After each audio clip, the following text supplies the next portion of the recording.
ఆదికాండం 17వ అధ్యాయం 6వ వాక్యము. నీకు అత్యధికముగా సంతానాభివృద్ధిని కలుగజేసి ఈ సంవత్సరం దేవుడు మనకిస్తున్న వాగ్దానం.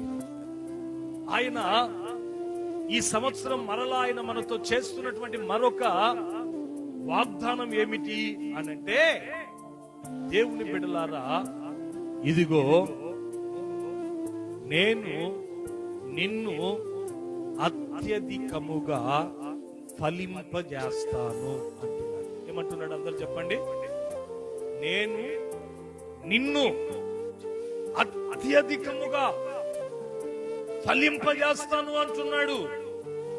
ఇప్పుడు మనం చదువుకున్న ఈ యొక్క వాక్య భాగంలో మనం చూసినట్లయితే, దేవుని బిడ్డలారా, అబ్రహాముతో దేవుడు ఈ మాటలు చెప్తున్నాడు. ఎవరితో చెప్తున్నాడు? అందరు చెప్పండి. మన పితరుడైన అబ్రహాముతో దేవుడు ఈ మాటలు చెప్తున్నాడు. తెలుగు బైబిల్లో అక్కడ ఉన్నటువంటి మాటలు ఏమిటి అంటే, నీకు అత్యధికముగా సంతానాభివృద్ధిని నేను నీకు కలుగజేస్తాను అబ్రహాము అంటున్నాడు.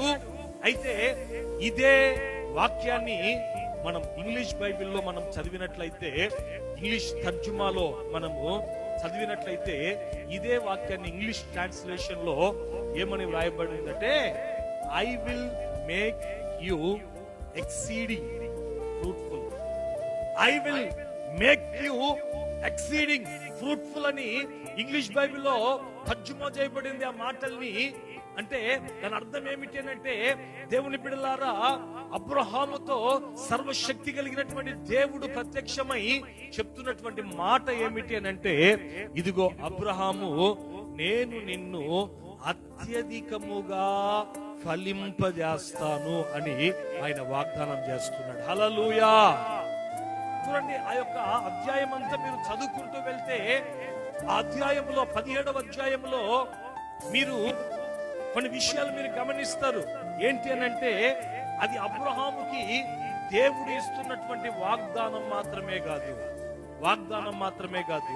చూడండి, దేవుని బిడ్డలారా, 2వ వాక్య భాగంలో మనం చూసినట్లయితే, అది అబ్రహాముకి దేవుడు ఇస్తున్నటువంటి ఒక నిబంధన. ఏంటి చెప్పండి అందరూ? ఒక నిబంధన. చదువుతారు చూడండి, 17వ అధ్యాయం 2వ వాక్యం చదువుతారు చూడండి.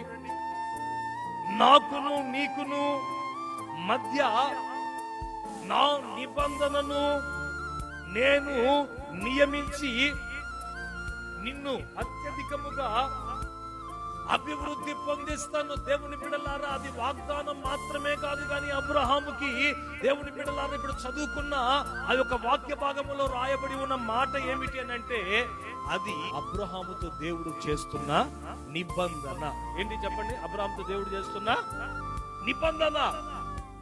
ఆ నిబంధన కూడా ఎలాంటిది అనంటే, మనం ఆ కింది వాక్యాలు మనం చదువుకుంటూ వెళ్తే, ఆ నిబంధన కూడా ఎలాంటిది అనంటే నిత్య నిబంధన. ఏ నిబంధన? అందరూ చెప్పండి. ఏ నిబంధన అది? అది నిత్య నిబంధన.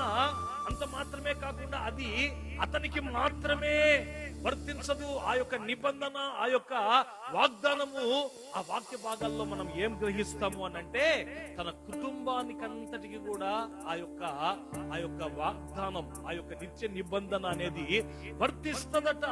ఆ రోజున గమనించండి, ఈ మాటలు వింటున్నప్పుడు మీలో ఒక ప్రశ్న రావచ్చు. ఏంటి ఆ ప్రశ్న అనంటే, ఇది ఈ యొక్క వాగ్దానం, నేను నిన్ను అత్యధికముగా ఫలింపజేస్తాను అనే ఈ యొక్క వాగ్దానము, అది అబ్రహాముతో దేవుడు చేశాడు.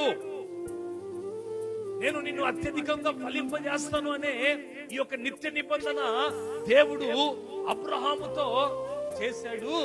అయితే ఈ రోజున దాన్ని పాస్టర్ గారు మీరు మాతో చెప్తున్నారు, అది మాతో చేసినటువంటి వాగ్దానం కాదు కదా, అది మాతో చేసినటువంటి నిత్య నిబంధన కాదు కదా, అబ్రహాముతో దేవుడు చేశాడు కదా అన్నటువంటి ఆలోచనలు మీ జీవితంలో కలగవచ్చు. హల్లెలూయా, హల్లెలూయా. అయితే గమనించండి, మనం ఈ పరిశుద్ధ గ్రంథమైనటువంటి బైబిల్లో మనం చదువుకుంటూ వెళ్తే, మనం గలతీయులకు రాసినటువంటి ఆ యొక్క పత్రికలో మనం చూసినట్లయితే 3వ అధ్యాయం చదువుతారు చూడండి. గలతీయులకు రాసినటువంటి పత్రిక మూడవ అధ్యాయం 29వ వాక్యాన్ని చదువుతాను చూడండి. చాలా లోతైన విషయాలు దేవుని బిడ్డలారా. ఆ 3వ అధ్యాయం 29వ వాక్యం, మీరు క్రీస్తు సంబంధులైతే ఆ పక్షమందు అబ్రహాము యొక్క సంతానమై ఉండి వాగ్దాన ప్రకారము వారసులై ఉన్నారు. చూడండి, ఇక్కడ ఈ గలతీ సంఘముతో దైవజనుడైనటువంటి పౌలు మాట్లాడుతూ అంటున్నాడు.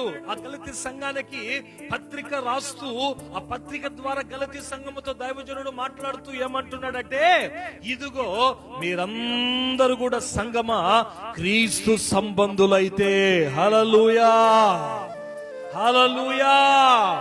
ఇప్పుడు ఈ ఆదివారపు ఆరాధనకు వచ్చినటువంటి మనమందరం ఎవరి సంబంధులము చెప్పండి? ఎవరి సంబంధులము? సాతాను గారి సంబంధులా? సాతాను గారి సంబంధులు ఉన్నారు ఇక్కడ. మనం అందరం ఎవరిమండి? క్రీస్తు సంబంధులం. కాబట్టే ఈ రోజున సినిమా హాల్లో లేము. హల్లెలూయా. ఈ రోజున బ్రాందీ షాప్ లో లేము. మనం ఈ లోక సంబంధమైనటువంటి కార్యకలాపాల్లో మనం మునిగి తేలట్లేదు. మనం ఈ రోజున క్రీస్తు సంబంధులం కాబట్టి ఈ రోజున ఈ శ్రేష్టమైనటువంటి పునరుత్థనపు ప్రభు వల్ల ఆరాధనలో మనం దేవుని మందిరములో మనం ఉన్నాం. అయితే గమనించండి, పౌలు అంటున్నాడు గలతీ సంఘముతో ఏమన్నట్టే, మీరందరూ కూడా క్రీస్తు సంబంధులైతే, మీరందరూ కూడా క్రీస్తు సంబంధులైతే ఆ పక్షమందు, ఇదిగో ఆ పక్షమందు అబ్రహాము యొక్క సంతానమై ఉండి దేవుని బిడ్డలారా, వాగ్దానానికి అబ్రహాముకు దేవుడు చేసిన ఆ వాగ్దానాలన్నిటికీ కూడా మీరు వారసులై ఉన్నారు అంటున్నాడు. కొట్టు గట్టిగా, చప్పట్లు గట్టిగా గట్టిగా గట్టిగా గట్టిగా గట్టిగా.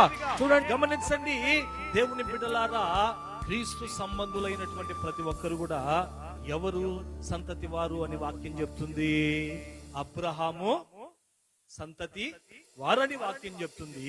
కాబట్టి అబ్రహాముకు చేసినటువంటి ప్రతి వాగ్దానము ఈ రోజున అది మనకు కూడా వర్తిస్తుంది. దేవుడు ఎప్పుడైతే యేసయ్య పక్షమున మనము చేరి ఉన్నామో, దాని ద్వారా మనం అబ్రహాము సంతానముగా మనం పిలువబడుతున్నాం. కాబట్టి అబ్రహాముకు దేవుడు చేసిన ప్రతి వాగ్దానానికి మనము వారసులమై ఉన్నాము.